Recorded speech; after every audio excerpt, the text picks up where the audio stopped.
I am David Licauco.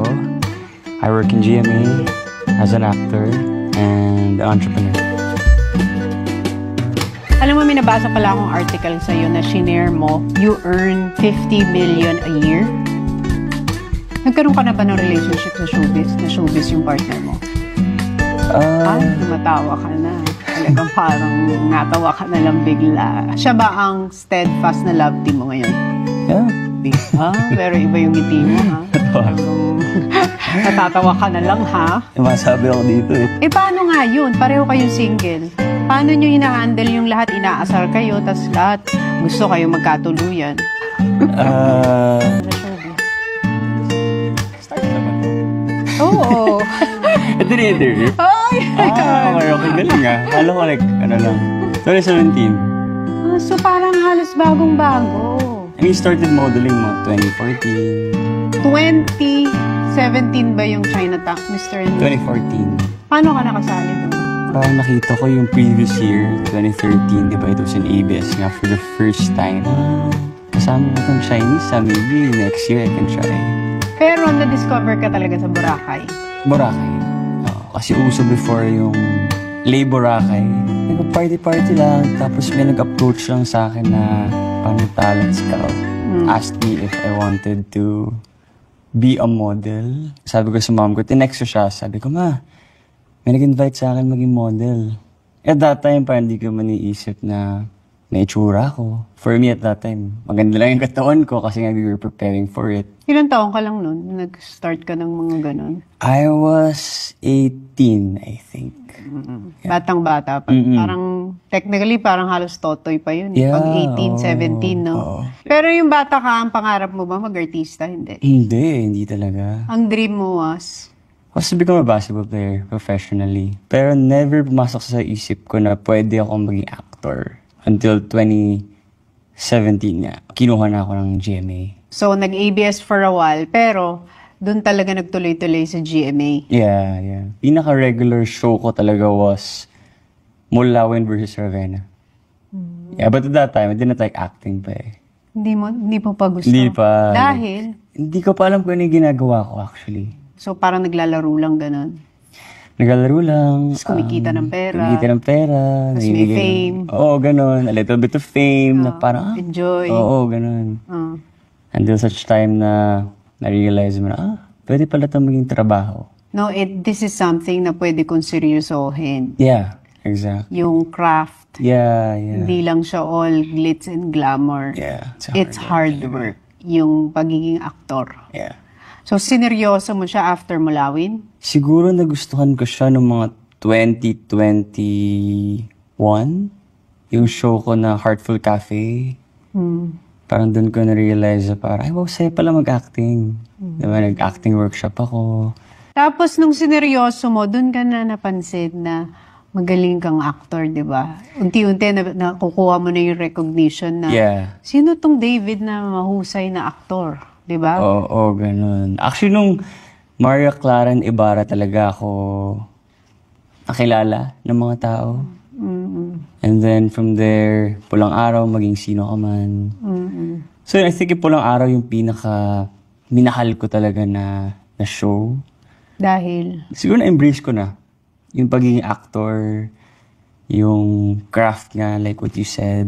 Nanalo naman ng award. Yeah. Best actor? Wow. Yeah. Pag talagang pinagbuti mo ang isang bagay, tapos pinag-usay mo, may reward din talaga eh. Yeah, exactly. So, now, kung babalikan natin, 2017, almost 8 years, mag-hit ka na ng 10. Ano yung pinaka nagustuhan mo dito sa trabaho mo? I love the craft of acting. The monetary benefits of it, the people that you meet. It's just a blessing that you get to make people happy without really trying much. I think it's a gift. Pinaka-ayaw mo sa showbiz? I think it's harder to date. Because I prefer non-showbiz, really. Kapag medyo kilala ka, they would think na, oh, baka lalokoyin lang ako nito. Tsaka, she will treat you differently. Kasi nga, Ito marami tong babae sa isip nila. So may preference ka ba, non-showbiz or showbiz? When it comes to dating? Honestly, non-showbiz talaga, but, I mean, I'm not closing my doors. Like, baka mas may intindihan ng katrabaho. ng katrabaho mo. Nagkaroon ka na ba ng relationship sa showbiz? Na showbiz yung partner mo? I dated someone from showbiz, pero hindi siya umabot sa relasyon talaga. I haven't dated anyone in showbiz since I got to showbiz. Hindi nga. Hindi ba? Wow. Yeah, swear. Hindi talaga. Hindi talaga. Talaga? Kasi sa 8 years, hindi ka nag-date ng showbiz? Hindi talaga. Paano yun sa mga love team mo? Diba pag kinikilig sila sa inyo, tapos they're rooting for the partnership, paano yun? Ay, tumatawa ka na. Talagang parang natawa ka na lang bigla. Iba na yung tawa mo. Talagang ano mo. Sabihin ng mga love team mo, ikaw ba nagkagusto sa akin? Hindi naman sa ganun. Siyempre, Barbie just, got out from a relationship. Before naman, like, I wasn't thinking about it, diba? Siya ba ang steadfast na love team mo ngayon? Yeah. Si Barbie. Pero iba yung ngiti mo, ha? Talagang natatawa ka na lang, ha? Masabi ako dito, eh. Pero ikaw din, you just got out also from a relationship. Yeah, last... Di parehong single? Yeah, single. Paano yun? Di pag single, tas lahat. Uy, kayo na lang. May pressure ba? Definitely, meron. Meron. So, paano? Paano mo hinahandle yun na everyone's rooting for you? Na-experience ko yan yung love team. Kamusta pala? Nakakakilig yung may love team, tapos pareho kayong single, tapos everyone's rooting for you, tapos lahat ng gagawin nyo, kinikilig sila. Madadala ka di ba? Pero nagustuhan mo siya, ganun. Siyempre, nagugustuhan mo, love team mo, single ka Ilang taon lang ako, 20. Magkakagustuhan talaga kayo. Pero, dahil nga with the work, the demands of the work. Tsaka, ang hirap talaga pag love team magkakagustuhan tapos ipipair sa iba. Magkakagusto sa iba. Di ba may mga ganon? Yung sa'yo, ganon ba? Yung sa inyo ni Barbie? Nag-start kami 2023. So bagong-bago. Bago lang. Bagong-bago. Paano nga yun? Pareho kayong single. Paano nyo hinahandle yung lahat? Inaasar kayo, tas lahat gusto kayong magkatuluyan. Yes, it's a bit pressuring, pero di ko naman siya iniisip as negative.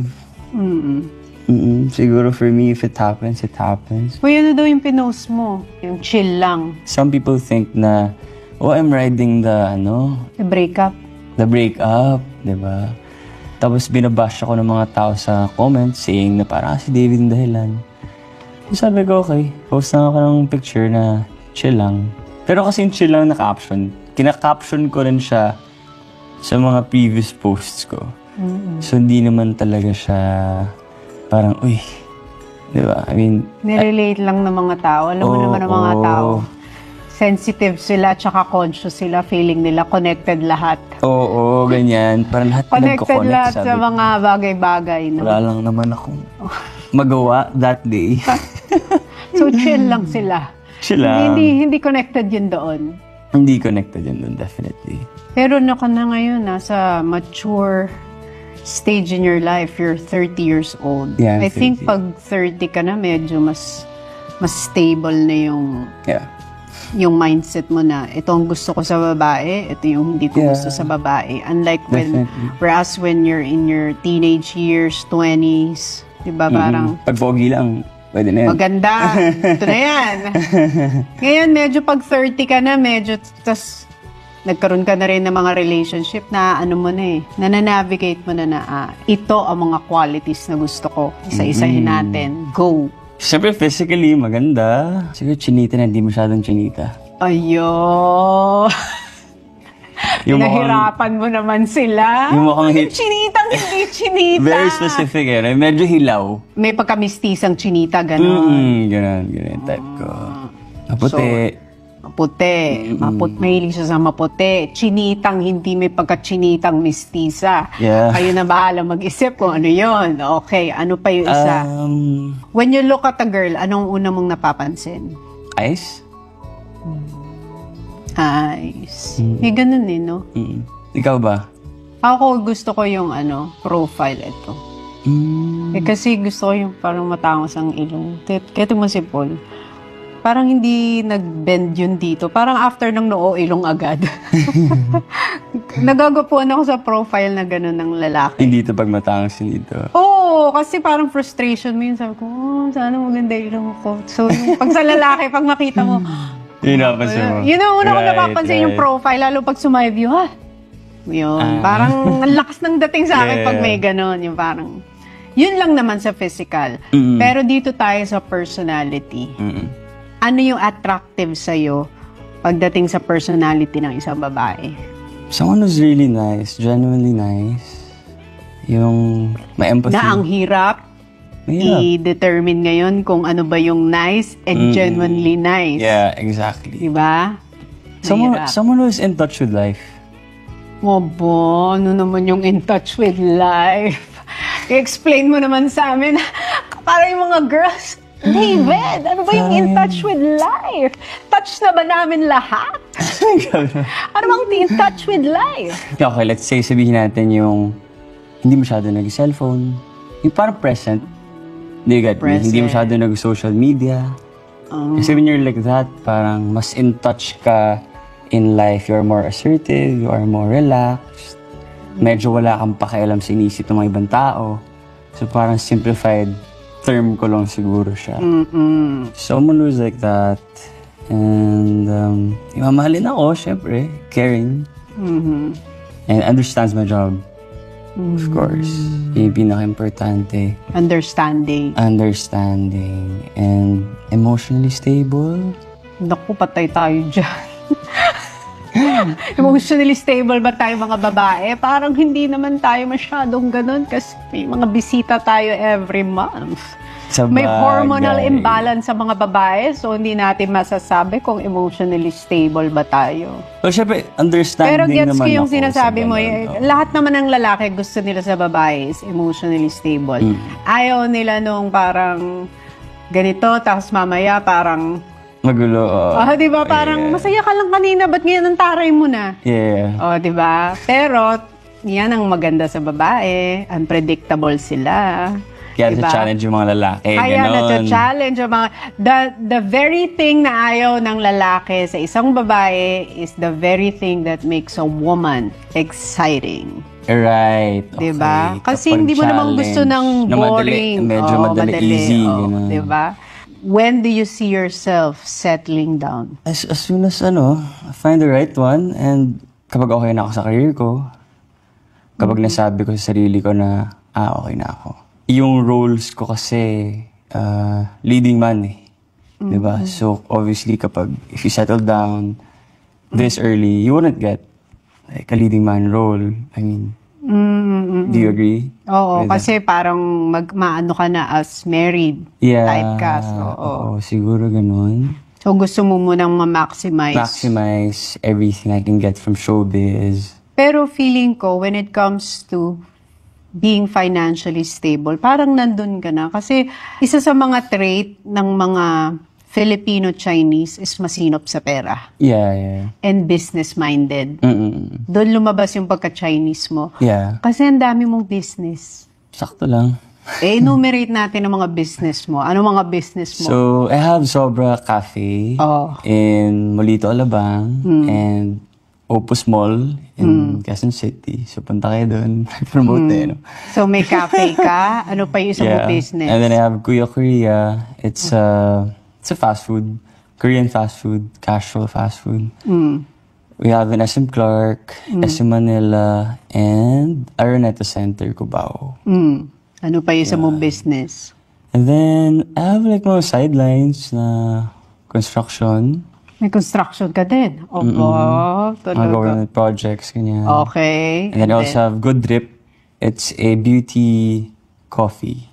Opo, talaga. Yun lang, so far. So, yan ang mga businesses. Paano ka naka-venture into putting up businesses habang busy sa career? Paano mo nagawa yun? Early stages of my career and early stages ng negosyo ko, kaya sabay eh. In between takes, I would make calls. I would think kapag nasa tent, ganyan. During pulang araw, I would say na medyo napabayaan ko yung mga negosyo ko. Business. Oo. Yeah, so right now, I'm really trying my best to be able to balance both. Really, which is challenging talaga. Alam mo, may nabasa pala akong article sa'yo na shinare mo, you earn 50 million a year from all your businesses. Oo nga eh. I had an interview, parang ambush interview siya, na TikTok creator siya. Nag-interview sila ng mga successful entrepreneurs na parang, hey, what's your biggest earning in a year? So, sinagot ko lang siya in a way na parang hindi big deal, actually. Hindi, Talagang sila lahat, 50 million, paano ba yan, David? Hindi, ano lang ba yun? namin kikitain Joke yan? lang yun. Hindi, pero ang galing kasi masinop ka sa pera. Sino nag-handle ng finances mo? Ako lang din. Hindi lang talaga ako magastos. Yun lang din talaga. Like, I have to think twice, thrice, so many times para bumili ako ng isang mahal na gamit. So yun pala ang reason. Mga qualities na gusto ko. Isa-isahin natin. Go! Siyempre, physically, maganda. Siguro, chinita na, hindi masyadong chinita. Sige, medyo hilaw. May pagkamistisang chinita, gano'n. Ganun type ko. Maputi. Look at a girl, anong una mong napapansin? Eyes? Ay. Someone who's really nice, genuinely nice. Yung may empathy. Na ang someone who's in touch with life. And understands my job. Of course.